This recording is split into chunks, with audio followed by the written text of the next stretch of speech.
শুরুতে এই ভিডিওটা দেখেন।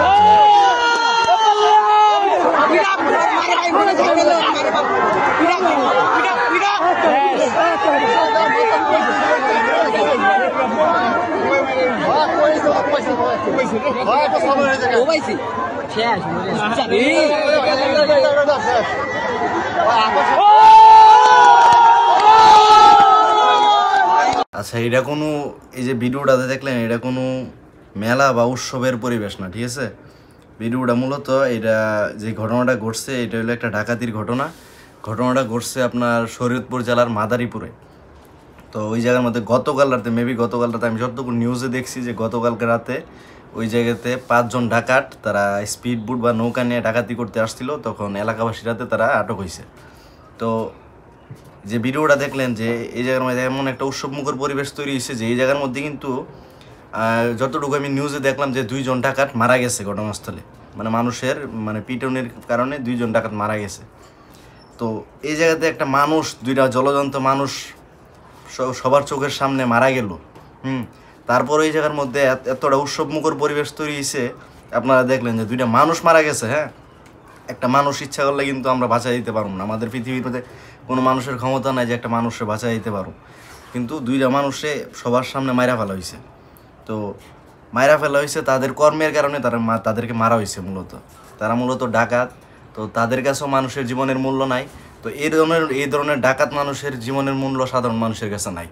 তো চিন্তা করেন যে যারা মারা গেল তাদের কথাই বলি। আজকে প্রথম রোজা, আমি এই মুহূর্তে রোজা।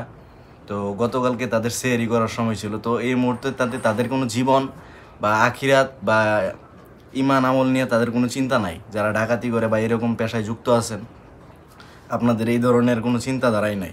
অথচ সাধারণ মানুষ আজকে আমরা রোজা রাখতেছি। তো আপনারাও কি করতেন? আজকে পরিবার নিয়ে এই রোজা ইবাদতের সাথে যুক্ত থাকতেন, কিন্তু আপনাদের পেশা এরকম একটা জিনিস আপনাদেরকে সব কিছু থেকে বিচ্ছিন্ন রাখছে। হ্যাঁ, এমনকি আপনাদের মৃত্যুটাও এমন একটা মৃত্যু যে মৃত্যু নিয়ে মানুষ উৎসব করতেছে। তো ভিডিওটা হইলো একটা জলযন্ত্র উদাহরণ। আপনাদের কুকুরের চাইতেও আপনাদের মৃত্যু মানে জঘন্যতম। দেখা গেছে আমি আমার পেজে আমি একটা কুকুর নিয়ে ভিডিও করতাম, সবাই জানেন, লাভলুরি নিয়ে।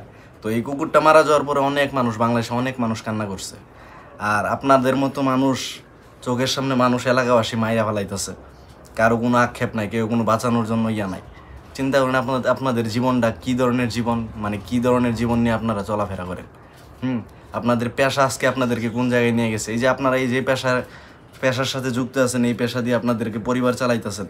আপনাদের ডাকাতি করে আপনারা বিলাসিতা করেন না, আপনাদের একটা পরিবার আছে, ব্যাকগ্রাউন্ড আছে, ওইগুলো চালান। তো পরিবার কিন্তু আপনার এই জিনিসের দায় নিব না। হ্যাঁ, আপনি যে এই কর্মের সাথে যুক্ত, এই কর্মের যে ফল আজকে পাইলেন আপনারা 2 জন, আমি যতটুকু শুনছি 2 জন মারা গেছে ঘটনাস্থলে মানুষের পিটুনির কারণে। তো এই পরিবার কিন্তু আপনার এই পিটার দায় নিব না।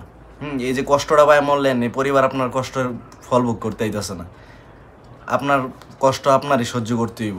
এমনকি এই যে আপনি মারা গেছেন, আপনার লাশটা হাসপাতালের মর্গে পড়ে থাকবো, পরিবার পরিচয় দিতে আইব না যে আপনার লাশটা এই পরিবারের। কী ধরনের মৃত্যু নিয়ে চলাফেরা করেন, কী ধরনের মানে জীবন আপনারা চলাফেরা করেন।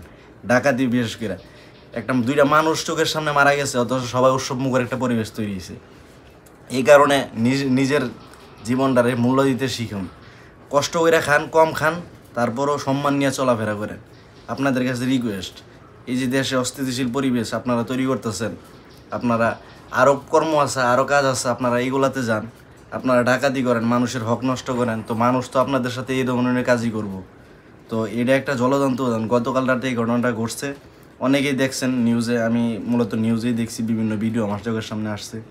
তো এটা একটা জলযন্ত্র উদাহরণ। আপনারা এই ভিডিওটা থেকে শিক্ষা নেন যে এই ধরনের কাজ করেন, আজকে 1 দিন 2 দিন 3 দিন, 4th দিনের মাথায় মানুষের হাতে আটকা পড়লেন, ধরা পড়লেন, তখন যে কি পরিণাম হইতে পারে, এইগুলা একটু ভেবে চিন্তে আপনারা একটু কাজ করেন।